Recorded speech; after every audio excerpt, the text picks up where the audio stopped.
دفتن جنگل میں فائر کی آواز گونجی اور شیر پلک جھپکتے میں غائب ہو گیا۔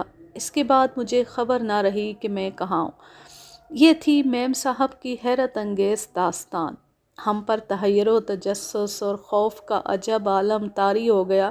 پھر بنگلے میں گزشتہ دنوں انہوں نے جو پراسرار باتیں دیکھیں ان سے خوف کی اور صورت پیدا ہوئی۔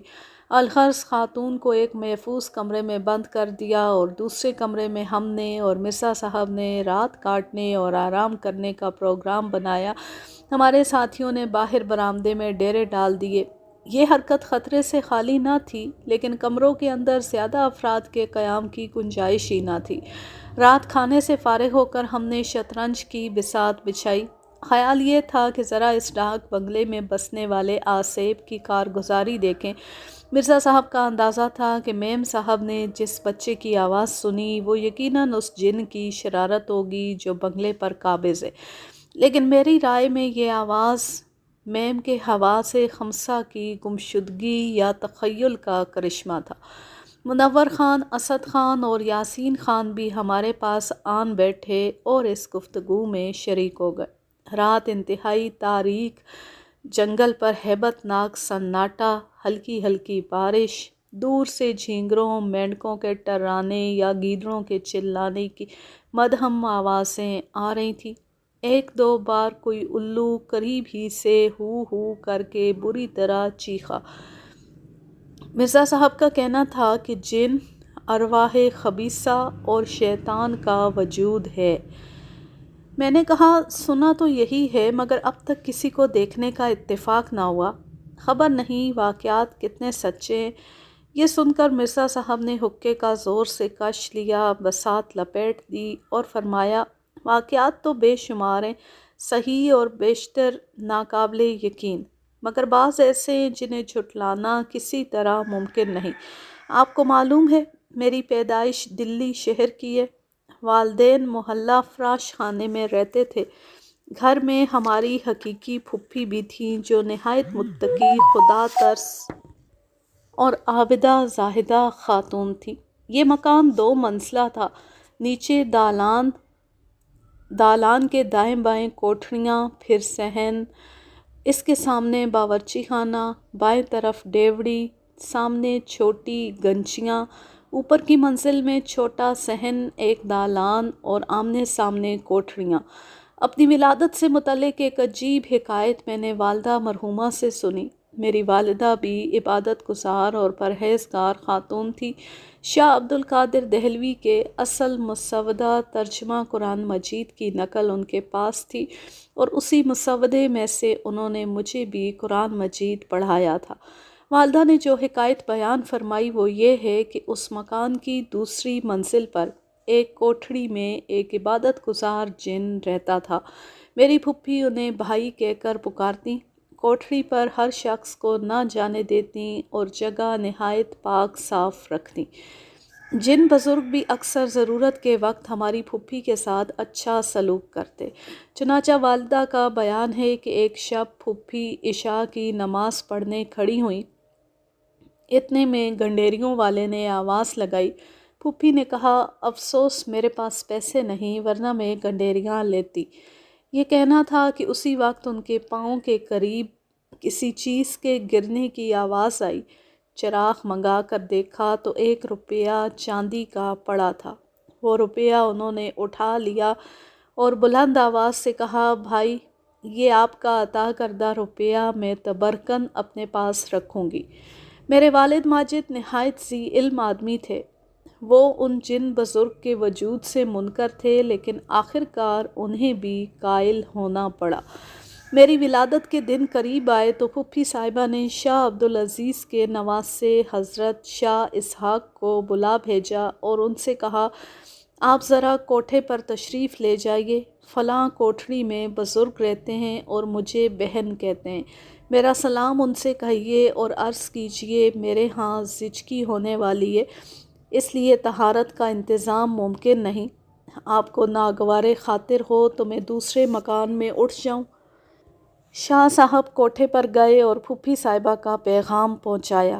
ان بزرگ نے جواب دیا دوسرے مکان میں نہ جائیں، میں خود اس مولود کی حفاظت کروں گا۔ صرف اتنی ہی احتیاط کریں کہ کوئی عورت، مرد یا بچہ کوٹھے پر نہ آنے پائے۔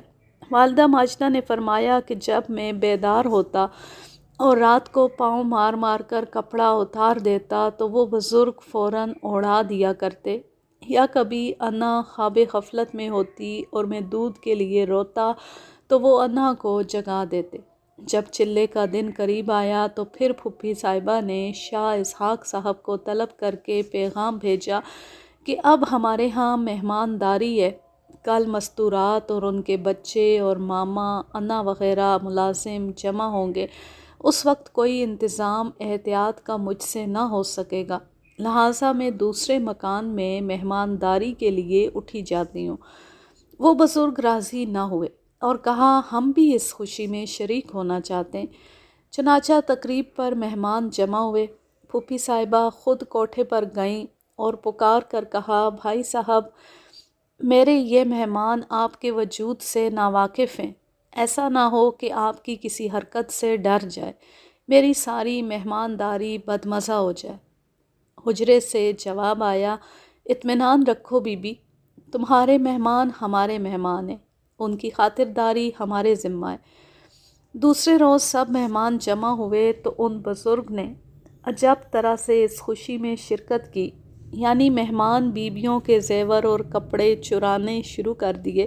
ایک ہنگامہ برپا ہو گیا۔ کوئی بی بی کہتی میرا ہار چوری ہو گیا، کوئی واویلا کرتی میرا صندوقچہ جاتا رہا، کوئی اپنا دوشالہ ڈھونڈتی پھرتی، آپس میں ایک دوسرے پر چوری کا الزام لگانے لگی۔ یہ حال دیکھ کر پھوپھی صاحبہ غضب اور غصے میں اوپر گئیں اور ان بزرگ کو خوب برا بھلا کہا اور سب چیزیں فوراً واپس کر دینے کی تائید کی اور کہا یہ آپ نے عجیب مذاق فرمایا ہے، میری مہمانداری برباد ہوئی جاتی ہے۔ آواز آئی آپ نیچے جائیے، وہ سب چیزیں پہنچ جاتی ہیں۔ پھوپھی صاحبہ نیچے اتر آئیں۔ اس وقت دسترخوان بچھا تھا اور کل مہمان کھانے پر بیٹھے تھے۔ یکا یک چھت کی طرف سے چڑ چڑ کی سی آواز آئی۔ سب نے سر اوپر اٹھا کر دیکھا، کسی کا دوشالہ چلا آتا ہے، کسی کی پازیب لٹکتی آ رہی ہے۔ یہ تماشا دیکھ کر سب عورتیں چیخے مار مار کر بھاگ کھڑی ہوئیں۔ ایک قیامت برپا ہو گئی، کسی کو بخار ہو گیا، کوئی بے ہوش ہو کر گر پڑی، غرض کل مہمان بھاگ گئے، جلسہ دعوت سب دھرم برہم۔ والدہ صاحبہ فرماتی تھیں کہ ہم لوگ اس مکان سے اٹھ کر دوسرے مکان میں چلے گئے۔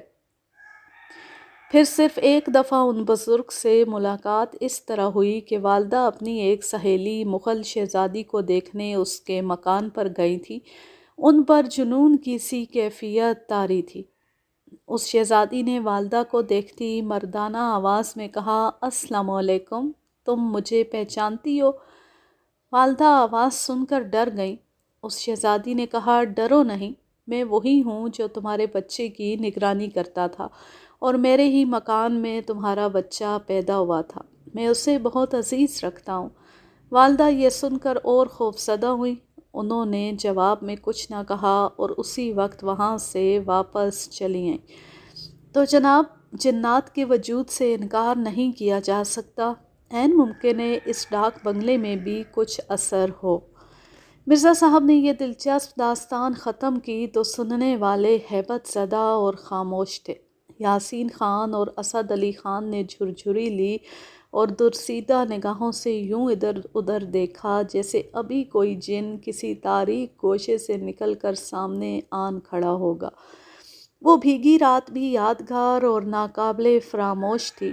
مرزا صاحب سے باتیں پچھلے پہر تک ہوتی رہیں۔ طے پایا سب لوگ باری باری جاگیں اور پہرا دیں گے۔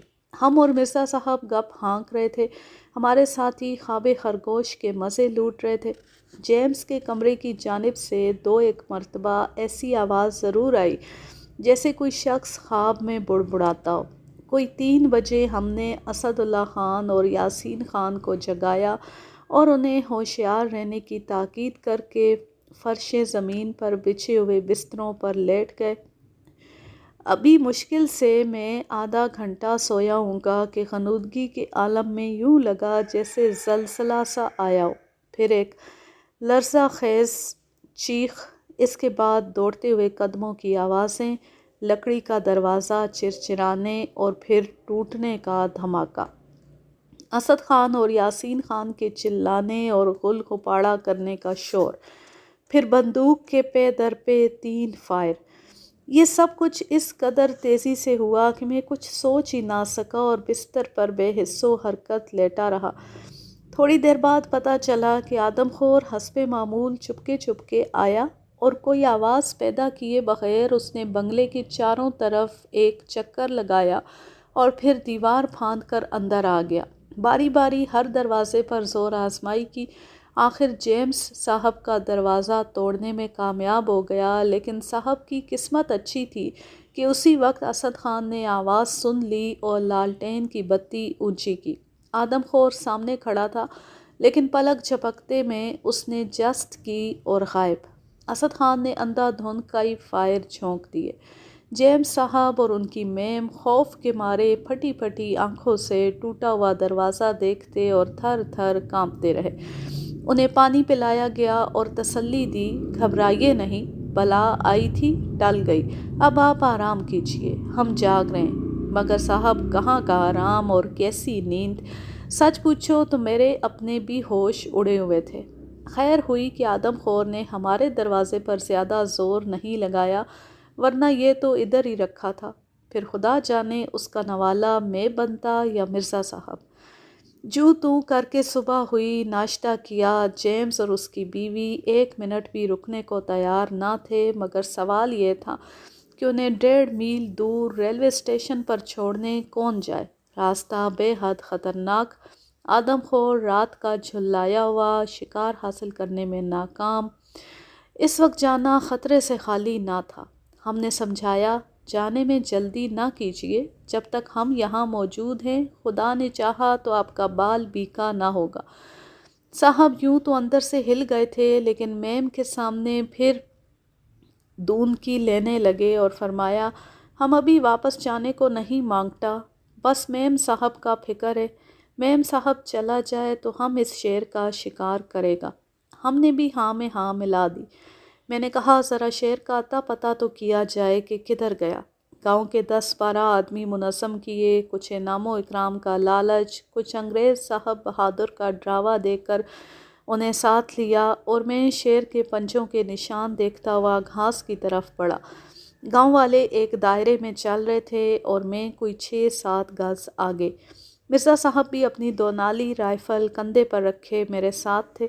تھوڑی دور چلنے کے بعد موصوف نے تھیلے میں ہاتھ ڈال کر ایک بڑا سا سنگترا برآمد کیا اور میری طرف بڑھا کر بڑی محبت سے فرمایا، یہ لیجئے، ذرا چکھیے تو دیکھیے کیسا ہے، آپ کو پیاس بھی لگ رہی ہوگی۔ میری حماقت ملاحظہ ہو کہ میں نے اس نازک موقع پر سوچے سمجھے بغیر سنگترا ان سے لے لیا اور اپنی رائفل اردلی کو دے دی۔ میں ادھر ادھر دیکھتا بھالتا، سنگترا چھیلتا، پھانکے منہ میں ڈالتا آگے چلا۔ ابھی 2-3 پھانکے ہی کھائی ہوں گی کہ شیر کی گرج سے دل دہل گیا، سنگترا میرے ہاتھ سے چھوٹ گیا اور میں نے گھبرا کر اردلی سے کہا، ارے یہ کیا ہوا؟ شیر آ گیا سرکار۔ اب جو گردن موڑ کر دیکھتا ہوں تو وہ میرے دائیں جانب کوئی 5 گز کے فاصلے پر ایک آدمی کی گردن جبڑے میں دبائے جھنجھوڑ رہا ہے۔ یہ نظارہ دیکھ کر جو حالت مجھ پر طاری ہوئی، اسے بیان کرنے کو الفاظ نہیں۔ کچھ یوں محسوس ہوا جیسے جسم میں سے روح نکل گئی ہو۔ میں نے گھٹی گھٹی آواز میں کہا، بندوق۔ اردلی نے فوراً رائفل میرے ہاتھ میں دی، مگر اس سے پہلے کہ میں رائفل سیدھی کرتا، آدم خور گاؤں والے کو شدید زخمی حالت میں چھوڑ کر فرار ہو گیا۔ میں نے صرف اس کی خم شدہ کمر اور اونچی دم ہی دیکھی۔ اس کے بھاگ جانے کے 1 منٹ بعد بدنصیب آدمی مر گیا۔ اب یاد آتا ہے کہ میرے اعصاب جس آواز نے اس وقت شل کیے، وہ آدم خور کی ہولناک گرج تھی۔ افسوس، میری غفلت اور سنگترا کھانے کی خواہش نے یہ دردناک منظر دکھایا۔ خود مرزا صاحب بھی سخت نادم ہوئے اور بار بار گردن جھٹک کر کہتے لا حول ولا۔ یہ عجب حماقت سرزد ہوئی مجھ سے، اس بیچارے دیہاتی کا خون میری گردن پر ہے۔ انہوں نے عذرائے کرم اس شخص کے وارثوں کو کچھ رقم بھی عطا کی، پھر مجھ سے کہنے لگے میاں میرا جی تو ایک ہی دن میں گھبرا گیا، تم مجھے بھی اس میم کے ساتھ جانے ہی دو، کہو تو میں اسے اسٹیشن لے جاؤں۔ میں نے کہا آپ کو تنہا ہرگز نہ جانے دوں گا، ابھی سے ہاتھ پیر ڈھیلے چھوڑ دیے، چند دن صبر کیجئے، شکار کا لطف اٹھائیے، میں کل آپ کو سانبر کے شکار کے لیے لے چلوں گا، واللہ آپ کی طبیعت خوش ہو جائے گی۔ دراصل سانبر کا تو بہانہ تھا، میں آدم خور کی تلاش میں جانا چاہتا تھا اور خیال تھا مرزا صاحب ساتھ ہوں گے تو دل لگا رہے گا۔ مرزا صاحب کے حوصلے بھی خاصے بلند تھے، وہ تو محض اس دیہاتی کو اپنے سامنے مرتے ہوئے دیکھ کر افسردہ ہو گئے تھے۔ واپس ڈاک بنگلے پہنچا، معلوم ہوا ایک گونڈ گاڑی والے نے میم صاحب کو ریلوے اسٹیشن لے جانے کی حامی بھر لی ہے اور اسد خان بطور حفاظتی گارڈ ان کے ساتھ جانے پر تلے ہوئے ہیں۔ موقع اچھا تھا، آدم خور اپنی فطرت کے مطابق مخالف سمت میں فرار ہوا تھا، لہٰذا میں نے میم صاحب کو رخصت ہو جانے کی اجازت دے دی اور جیمز صاحب سے کہا بہتر ہے وہ بھی چلے جائے، لیکن وہ ہم سب پر اپنی بہادری کا سکہ جمانے کا تہیہ کیے بیٹھے تھے، جانے سے صاف انکار کر دیا۔ اگلے روز سانبر کے شکار پر صبح 4 بجے میں اور مرزا صاحب روانہ ہوئے۔ رات بخیر و عافیت کٹ گئی، آدم خور نے ادھر آنے کی زحمت گوارا نہ کی۔ صبح 6 بجے تک خاصی روشنی ہو گئی، میں چاہتا تھا سورج نکلنے سے پہلے پہلے جنگل کے اس حصے میں پہنچ جاؤں جہاں سانبروں کے ملنے کا امکان تھا۔ سانبر کے شکار کے لیے تیز رفتار مضبوط بیلوں کا ہونا ضروری نہیں۔ بیل گاڑی، جسے مقامی زبان میں بنڈی کہتے ہیں، اگر پہاڑی کے دامن میں چلے جہاں چھوٹے چھوٹے گول پتھر کثرت سے ہوتے ہیں تو بنڈی کی کھڑکھڑاہٹ سے سانبر ہوشیار ہو جاتا ہے اور شکاری کو اپنے قریب نہیں پھٹکنے دیتا۔ چنانچہ اس روز بھی میں نے بنڈی میں نہایت کمزور بیل لگائے تھے۔ روشنی ہونے سے پہلے میں اور مرزا صاحب ایک چوڑے اور گہرے نالے کے کنارے پہنچے۔ کنارے کنارے اس غرض سے چل رہے تھے کہ کہیں گاڑی اتارنے اور نالا پار کرنے کا موقع ملے۔ مشکل سے ہم 50 گز گئے ہوں گے کہ نالے میں سے بلند اور زوردار آواز آئی۔ خیال ہوا کوئی سانبر نالے میں جا رہا تھا اور ہماری آہٹ پا کر یہ آواز نکالی ہے۔ مجھے معلوم تھا سانبر خوف کی آواز نکالنے کے بعد رکتا نہیں، اس لیے ہم آہستہ آہستہ چلتے رہے۔ 1 یا 2 منٹ کے بعد پھر یہ آواز آئی۔ مجھے تعجب ہوا کہ سانبر خلاف معمول رکا کیوں رہا، یہ بھی شبہ ہوا شاید کوئی دوسرا سانبر ہے۔ چپکے چپکے میں مرزا صاحب سے یہ باتیں کر ہی رہا تھا کہ پھر آواز آئی اور یہ بھی نالے کے اندر سے، اور زیادہ تعجب ہوا۔ پھر تو آوازوں کا تانتا بن گیا۔ ہم نے بیل تیز کر دیے کہ آگے نکل جائیں اور سامنے جا کر نالے میں دیکھیں کہ وہاں کیا ہے، مگر درختوں کی کثرت کے باعث گاڑی تیز نہ چل سکی۔ نالوں کے کنارے پر جنگل گنجان ہوتا ہے۔ ناچار میں اور مرزا صاحب اتر کر پیدل گئے، تیز تیز چلے۔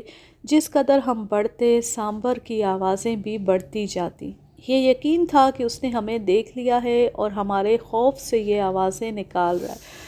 تقریباً 1.5 میل اسی طرح اندھیرے میں ٹھوکریں کھاتے اور خاردار جھاڑیوں میں الجھتے آگے بڑھتے رہے۔ آواز ساتھ ساتھ چلتی رہی۔